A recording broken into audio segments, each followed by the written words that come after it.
جی اگلا سوال ہے، ساتھی پوچھتے ہیں کہ کیا اللہ تعالیٰ یعنی حقوق العباد کو اور قرض وغیرہ کو قیامت کے دن معاف کرے گا یا نہیں، یا کر سکتا ہے یا نہیں؟ اور اسی طریقے سے کہا کہ اگر اللہ رب العالمین معاف کر سکتا ہے تو اس کے کیا شرائط و ضوابط ہوں گے؟ بھائی دیکھیے، معاف کر سکتا ہے یہ بڑا وسیع ہے۔ ان اللہ لا یغفر ان یشرک بہ ویغفر ما دون ذلک لمن یشاء۔ اللہ تعالیٰ اس کے علاوہ جس کو چاہے معاف کر سکتا ہے، لیکن اللہ تبارک و تعالیٰ نے شریعت کے کچھ اصول اور ضوابط رکھے۔ انہی اصول اور ضوابط میں سے ایک ضابطہ یہ ہے کہ یہ ظلم جو ہوتا ہے، ظلم اپنے عام معنی میں، ہمارے اس معنی میں مارنا گالی دینا یہ نہیں، عام جو ظلم ہوتا ہے اس کی تین صورت ہے۔ ایک ظلم ہے جو بندے کا اللہ کے ساتھ ہے، یعنی اللہ کے حقوق میں کوتاہی کرنا۔ اس میں شرک کے علاوہ اللہ تعالیٰ ہر ایک کو معاف کر سکتا ہے۔ دوسرا ظلم ہے جو بندے کا اپنے اوپر ہے، یعنی گناہ کا کام کر کے وہ اپنے اوپر ظلم کیا، اللہ تعالیٰ اس کو بھی۔ تیسرا ظلم ہے جو بندے کا بندے کے ساتھ ہے، کسی کا مال کھایا ہے، کسی کو گالی دی ہے، کسی، یعنی یہ جو چیزیں ہوتی ہیں یہ اللہ تبارک و تعالی نے رکھا ہے کہ یہ بندے کے اوپر ہے۔ جب بندہ معاف کر دے گا تو ہم بھی معاف کر دیں گے، ورنہ اس کی گرفت کریں گے۔ بندہ معاف کریں گے ورنہ ہم اس کی گرفت کریں گے۔ اب دیکھیے، اس گرفت کی مختلف نوعیت ہو سکتی ہے، مختلف نوعیت ہو سکتی ہے، لیکن اصل چیز یہ ہے کہ کیا اسے اللہ تعالیٰ معاف کرے گا یا نہ کرے گا۔ لیکن دیکھیے، جہاں تک معاف کر سکنے کا تعلق ہے، اللہ تعالیٰ معاف کر سکتا ہے، لیکن اب آپ کہیں گے پھر اس کا حق کہاں جائے گا؟ اللہ تعالیٰ قدرت رکھتا ہے کہ وہ اسے اپنی طرف سے، کس کو؟ مظلوم کو اپنی طرف سے دے دلا کر کے خوش کر دے اور اسے معاف کر دے۔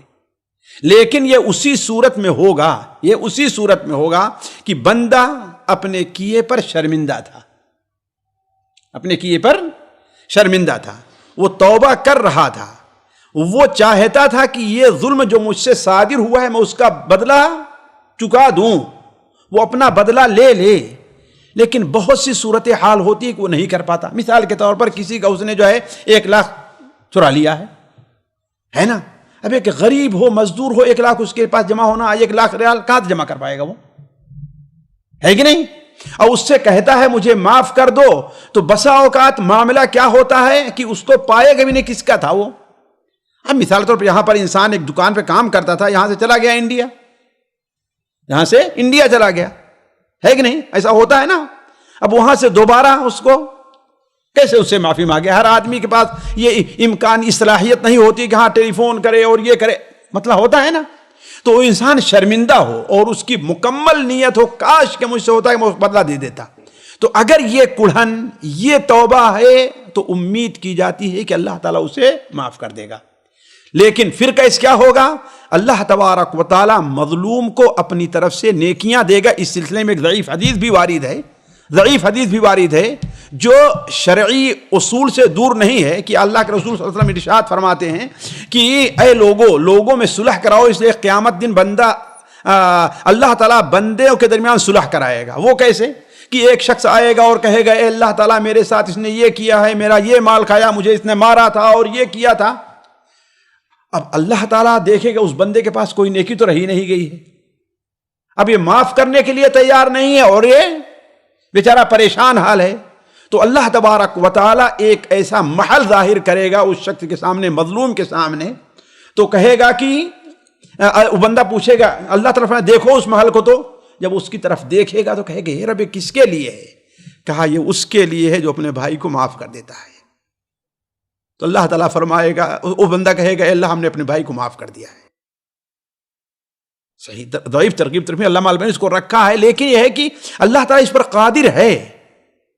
اسی لیے یہ کہا جا سکتا ہے کہ کوئی شخص حقوق العباد سے چھٹکارا لینا چاہتا تھا، اس سے معاف کرنا چاہتا تھا، لیکن نہیں کر سکا اور حج کر لے رہا ہے، اس کا حج مقبول ہو جائے تو اللہ تعالیٰ اس کے حقوق العباد کو بھی معاف، جیسے کہ حضرت انس بن مالک کی روایت جو ہے صحیح ترغیب و ترہیب کے اندر موجود ہے۔ جی اسی کے قریب کا سوال ہے، ساتھی پوچھتے ہیں کہ ہمارا کفیل جو ہے یعنی پیسے ہمارے بہت مارتا ہے کسی نہ کسی سبب اور وجہ کو بنا کر، کبھی 200 کبھی 300 ریال، تو کیا میرے لیے جائز ہے کہ وہ جب میں کہتا بھی ہوں تو نہیں دیتا ہے اور کہتا ہے کہ ہم نے دے دیا جھوٹ کہتا ہے، تو ایسی صورت میں کیا ہم جھوٹ طریقے سے دوسرے طریقے سے بل میں اضافہ کر کے ہم وہ پیسہ واپس لے سکتے ہیں اپنا؟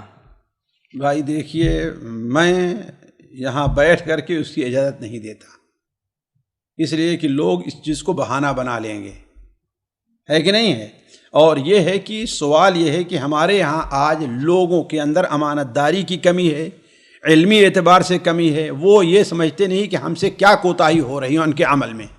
آدھا گھنٹہ 15 منٹ لیٹ جائیں گے لیکن یہ سمجھیں گے نہیں میں کوئی کمی کر رہا ہوں، گا کر کے کام کرتے رہیں گے، لیکن اگر وہی کام ان کو ٹھیکے پہ دے دیا جائے تو ایک آدھے گھنٹے میں کر دیں گے، اور ویسے دیا جائے تو اس کے لیے 1 دن لگائیں گے، تو یہ نہیں سمجھتے ہم اندر کیا کوتاہی ہے۔ تو ہم اپنے بھائی سے یہ کہیں کہ آپ صبر کرو، اللہ کے ہاں کوئی چیز ضائع ہونے والی نہیں ہے۔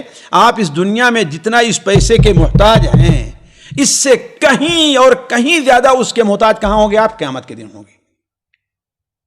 اللہ تعالیٰ کے ہاں کوئی چیز ضائع نہیں ہے، تو آپ صبر کریں اور اس سے کہہ بھی دیں گے ٹھیک ہے آپ نہیں دیتے تو ہم اللہ تعالیٰ کے ہاں تم سے لیں گے، اور معاملہ اللہ پر چھوڑ دیں۔ جی سامعین کرام، ہمارے علمی اور عوامی دروس اور سوال و جواب کی مجلسوں سے آپ خود بھی مستفید ہوں اور اپنے دوست و احباب کے ساتھ بھی شیئر کریں۔